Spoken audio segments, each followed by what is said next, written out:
Hey guys, Vic here with PhoneArena, and today we're testing the brand new iPhone SE 2022 edition against the iPhone 11, which is a few years older than the new SE, but it's very interesting to see if there are any actual differences in the camera.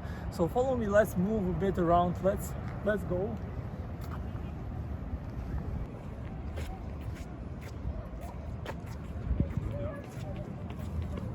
So this is the main.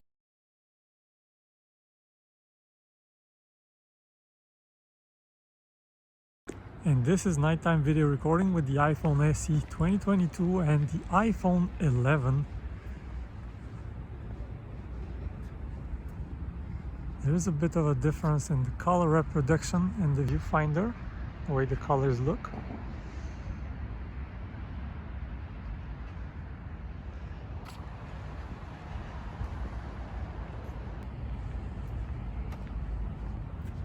And also the iPhone 11 seems to be a bit more stable, at least as far as I can see here.